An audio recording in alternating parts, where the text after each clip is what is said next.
Hi, I'm Dirk. Welcome to episode 3 of Religion for the Rest of Us. Today I'm going to be talking about Reza Aslan's appearance on CNN following Bill Maher's initial New Rules segment on the topic of Islam. Bill Maher, I've been on the show a bunch of times. He's a comedian, but, frankly, when it comes to the topic of religion, he's not very sophisticated in the way that he thinks. Reza gets right to the point here. I think it's safe to say that Bill Maher avoids any kind of sophisticated or nuanced understanding of any religion at all costs. If you were to suggest to Bill Maher that the idea of God is maybe just a metaphor for thinking about the entire universe as a single entity, functioning together the way a body does, the entire whole in a state of homeostasis supporting its relative parts, I think his head might explode. Bill Maher's entire argument with religion generally is predicated on the idea that it's no more sophisticated than a vengeful sky god, irritated and frustrated that we're not living up to his expectations, damning us to hell for all eternity, mostly because we do gross sex stuff. He can't argue with that different understanding of what religion might be. I mean, the argument about the female genital mutilation being an Islamic problem is a perfect example of that. It's not an Islamic problem, it's an African problem. Well, wait. Because he says it's a... Hold on a second, Reza. Wait, hold on a second. Are you telling me you're some kind of an expert? Because he says it's a Muslim country problem. He says that in Somalia... Yeah, but and that's actually empirically... Do you really think she knows what empirically means? Factually incorrect.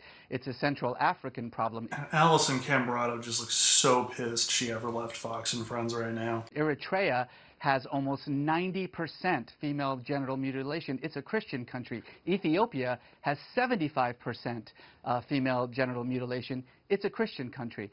Nowhere else in the Muslim majority states is female genital mutilation an issue. So what Reza's saying here is that Islam, or being a Muslim, is neither a necessary nor a sufficient condition for female genital mutilation to occur.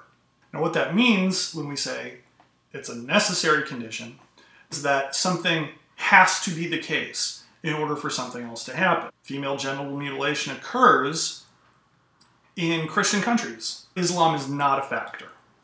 The other thing he's pointing out is it's not a sufficient condition either, which means that simply being Muslim is not going to result in female genital mutilation.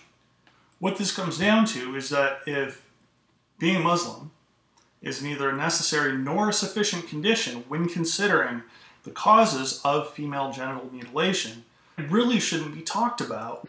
But again, this is the problem, is that you make these facile arguments like... I don't think she's going to know what facile means either. That women are somehow mistreated in the Muslim world. Well, that's certainly true in many Muslim majority countries like Iran and Saudi Arabia. Do you know that Muslims have elected 7 women as their heads of states in those Muslim majority countries? How many women do we have as head of states in the United States? Reza, be honest. You're a Muslim and it's in your nature to just lie about things. Just pretend you're not a Muslim and be honest. Reza, be honest, though, for the most part, it is not a free and open society for women in those states. Check out the look on Reza's face right here. For the most part, it is not a free and open society for women in those states. Well, it's not in Iran, it's not in Saudi Arabia, it certainly is in Indonesia and Malaysia, it certainly is in Bangladesh, it certainly is in Turkey. I mean, again, this is the problem, is that you're talking about a religion of 1.5 billion people, and certainly it becomes very easy to just simply paint them all with a single brush by saying, well, in Saudi Arabia they can't drive, and so therefore that's somehow representative of Islam. It's representative of Saudi Arabia. Reza Aslan has been invited on CNN. He's the only Muslim to comment on Bill Maher's statements about Islam. Implicit in the fact that they are asking a single Muslim to represent the entire faith implies that they assume, as Bill Maher does, that we can think about the entire faith as a monolith, as represented by one person. No matter what he does, just the simple fact that he is on CNN as a single representative of 1.5 billion people, anything he says is going to be understood from that frame and addressed that way. I would like to just once see Islam discussed on television where two Muslims of differing opinions were actually on at the same time. And I think that Bill Maher's point is that these aren't extremists. We often talk about extremists and that we should crack down on extremists. And why aren't Muslims speaking out about extremists? In Saudi Arabia, when women can't vote and they can't drive and they need permission from their husband, that's not extremists. Why aren't we talking more about what? That's not extremist. That's commonplace. Why don't we talk more about the commonplace wrongs that are happening in some of these countries? And this is just the thing. I mean, she's asking the question, why don't we, the American news media, talk about these things as though they are extremist? Well, the reason you don't talk about them, though, as they're extremist is because you're looking at the entire faith of 1.5 billion people as though they were one single group. You think this is commonplace because you think that the 30 million people who live in Saudi Arabia represent 1.5 billion people, and they don't. Furthermore, there are people living within Saudi Arabia, within that population, who consider themselves Muslims, who absolutely disagree with the laws of Saudi Arabia. It's extremist when compared to the rights and responsibilities of women, Muslim women around the world. It's an extremist way of dealing with it. But it's not extremist in that. It's not extremist in that country, in Saudi Arabia. That's the norm. Oh no, it's not. I mean, look, Saudi Arabia is one of the most, if not the most extremist Muslim country in the world. In the month that we've been talking about ISIS and their terrible actions in Iraq and Syria, Saudi Arabia, our closest ally, has beheaded 19 people. Nobody seems to care about that because Saudi Arabia sort of preserves our national interests. Shh, don't talk about that. This is the problem, is that these kinds of conversations that we're having aren't really being had in any kind of legitimate way. We're not talking about women in the Muslim world. We're using 2 or 3 examples to justify a generalization. That's actually the definition of bigotry. All right. Hang on a second. I have a dictionary right here. According to the Cambridge English Dictionary Online, a bigot is a person who has strong, unreasonable beliefs and who thinks that anyone who does not have the same beliefs is wrong. Wow, that does kind of sound like you guys. Fair enough. Let's listen to Benjamin Netanyahu at the United Nations today. Do we have to? So when it comes to their ultimate goals, Hamas is ISIS, and ISIS is Hamas. And what they share in common, all militant Islamists share in common. For some reason, I don't feel particularly edified by that. So Reza, the question at the bottom of the screen that everyone is looking at. Does Islam promote violence?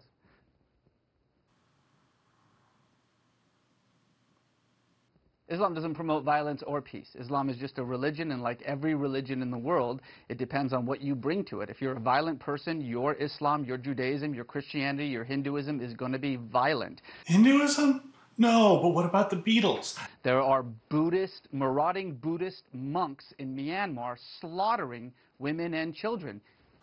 You dirty, lying Muslim. That can't be true. Does Buddhism promote violence? Of course not.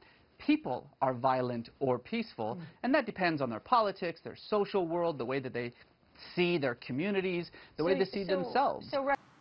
Oh, this is so complicated. You're making my head hurt. You don't think that there's anything more, there's the justice system in Muslim countries you don't think is somehow more primitive? Wait, more primitive as in more like monkey justice? Or subjugates women more than in other countries? Don't take the bait, man. It's not worth it. Did you hear what you just said? You said in Muslim countries. I just told you that Indonesia, women are absolutely 100% equal to men. In Turkey, they have had more female representatives, more female heads of state in Turkey than we have in the United States. But in Pakistan, stop saying things like Muslim countries. Women are still being stoned. And that's a problem for Pakistan. You're right. In other words, so let's criticize Pakistan. I just want to be clear on what your point is, because I thought you and Bill Maher were saying the same thing. How on earth does this woman think that Reza Aslan and Bill Maher are saying the same thing? Your point is that Muslim countries are not to blame. There is nothing particular, there's no common thread in Muslim countries. You can't paint with a broad brush that somehow their justice system or Sharia law or what they're doing in terms of stoning and female mutilation is different than in other countries like Western countries. Mm-hmm. What a delightful word salad. Stoning and mutilation and those barbaric practices should be condemned and criticized by everyone. The actions of individuals and societies and countries like Iran, like Pakistan, like Saudi Arabia must be condemned because they don't belong in the 21st century. But to say Muslim countries as though Pakistan and Turkey are the same, as though Indonesia and Saudi Arabia are the same, as though somehow what is happening in the most extreme forms of these repressive countries, these autocratic countries, is representative of what's happening in every other Muslim country is frankly, and I use this word seriously, stupid. Let's find out if in their follow-up conversation about this interview the next day, CNN manages to get any less stupid. Okay, we had a very heated, controversial conversation. If vast numbers of Muslims across the world believe, and they do, that humans deserve to die for merely holding a different idea, or drawing a cartoon, or writing a book, or eloping with the wrong person, not only does the Muslim world have something in common with ISIS, it has too much in common with ISIS. Okay, so then we posed those issues to Reza Aslan, who is a Middle East scholar, and asked whether there's something about Muslim countries' form of justice and human rights that is somehow more primitive than other countries. It got heated. It did. It got primitive. We're not talking about a monolith. Still referring to Muslim countries. And then talking about the interview with Reza Aslan, a Middle East scholar, who was understandably frustrated by the fact that you could not grasp the simplest of concepts, that there is diversity within a population of 1.5 billion people. And instead you just come back to like, oh, primitive. They're kind of like monkeys. Let's just go back to the bigoted stereotype of the angry Muslim. Did you hear what you just said? You said in Muslim countries. I just told you that Indonesia, women are absolutely 100% equal to men. In Turkey, they have had more female representatives, more female heads of state in Turkey than we have in the United States. Yes, but in Pakistan, stop saying things like Muslim countries. Women are still being stoned. And that's a problem for Pakistan. You're right. So let's criticize Pakistan. He was, in a way, you know, playing off the last story we did. He was playing a little bit of the race-religion card on you guys. He was saying, you're calling everybody the same. You're calling them all bad, and you shouldn't do that. That's what he was saying. And by the way, Chris Cuomo actually understands the point that he was making. Sort of. great point. But I thought that when I think that when the point that he made when he said, "Listen to yourselves," we were talking about female genital mutilation, where in Somalia and Egypt, more than 90% of the women are subjected to it. And he said that's an African problem. That's an African continent problem. That's not a Muslim problem. Well, that was an interesting point that he made. That's educational. But the funny thing is, what's your beef? You're obviously agitated. I want to tell you it. People on Twitter are angry that we even ask the question. Yeah. If you don't ask the question, you can't have the conversation. Fine, but sometimes a question is based on assumptions that are bigoted and untrue. Sometimes the conversation is completely illegitimate and not worth having. Sometimes the questions that you ask just reveal your own ignorance. I agree with that, but see, that wasn't my beat. The country thing, I think you guys, that wasn't my thing. I was simply asking the question in order to get an answer. Why? What? Why are people upset? Let's look at it. Either it's just PC gone awry, okay, and you can just dismiss it as that. I wouldn't, and here's why. Does it promote violence? No. One, Islam is the culture. Being a Muslim, the faith, is that more violent inherently than Judaism or Christianity? No, not if you examine the text. Most experts will tell you exactly that. How it's applied culturally, you now get into a big problem. That is a great answer. But now that actually is a great answer, because Islam is a culturally diverse religion. Different cultures practice that religion in different ways. Just like within Christianity, Russian Orthodox practice differently than Roman Catholics. There are churches in the United States that believe it is their religious and spiritual obligation to handle poisonous snakes and drink strychnine as part of the church service. This is the whole point, though. There's different types of Muslims, just like there's different types of Christians, just like there's different types of Jews. Once you get past seeing this whole population as this wholly other thing, and you think, oh, what about religions that we're familiar with? Maybe they're like us in that there's a fragmented group of people, all of whom believe in the same fundamental concepts of a religion, but culturally and even theologically are very diverse. But I also think that, Reza, he apologized on Twitter. Well, he apologized because during the course of it, he said that the question was stupid, and it implied that I was stupid. I think it might help if you were a bit more realistic about your intellectual capabilities. And he immediately apologized. And I don't actually need an apology. I think that we need to be able to ask the questions, even of homosexuals. Yeah, right. So I don't know that that's the paragon of human rights. I think he realized the moment you call someone a name, you lose the argument, yes. And that's why he apologized to. But calling somebody's religion primitive, no, totally fine. But also his tone was very angry, so he wound up kind of demonstrating what people are fearful about when they think of the faith in the first place, which is the hostility of it. Look, here's what you guys are exposing yourselves to. This is the state of play in journalism today. The Muslim world is responsible for a really big part of religious extremism right now. And they are unusually violent, they are unusually barbaric in the places where it's happening. And it's happening there more than it is in other places. Do you therefore want to generalize? Of course not. But you do want to call a situation what it is. It's not a coincidence that ISIS begins with an I. Right. I mean, that's what's going on in that part of the world. Doesn't mean that other faiths can't be violent and other cultures can't be violent, but you shouldn't be afraid of the question. Thank you, sir. 6 to 9 a.m. tomorrow morning. Appreciate it. You were heated up, Camarones. During the Troubles in Northern Ireland, which wasn't that long ago, began in the late 60s and did not end until 1997. If anyone was to go on the news and make claims about Christianity the same way that these people are making claims about Islam, they would have lost their jobs. It's absurd that we're even having this conversation, so much so that I started a YouTube channel to talk about this and other issues, because the level of discourse that we're having about religion in our society is frustrating. I can understand why Reza Aslan is frustrated. It's not because he's an angry Muslim. It's because the way that we're talking about religion in our culture, in America today, it just makes me want to pull my hair out. We need to have a higher level of discourse. And we're not having it to our own detriment.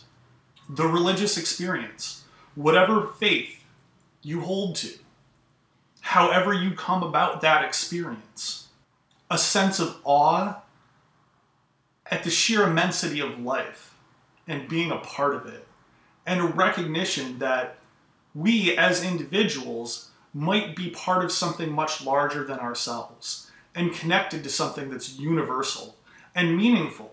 This is really important stuff. I mean, it's core to who we are as human beings. And the way that we talk about it, it gets in the way of actually being able to have that experience. And we need to do better. I really commend Reza Aslan for his patience in this. And if you've not read his book, No God But God, go pick it up. I would say it's required reading for every American who wants to be able to participate in a conversation about what Islam is and where it's going. Please check it out. There'll be a link in the show notes. So that was episode 3 of Religion for the Rest of Us. There's much more on this particular topic, and the next episode of Bill Maher's show, the next 2 episodes actually, and I will be getting to those as soon as I can. Thank you for watching. Please follow my Tumblr at whatiremembered.com, and subscribe down here. Please, if you thought this was interesting, share it on whatever social media platform you happen to prefer. Thanks, and I'll talk to you soon.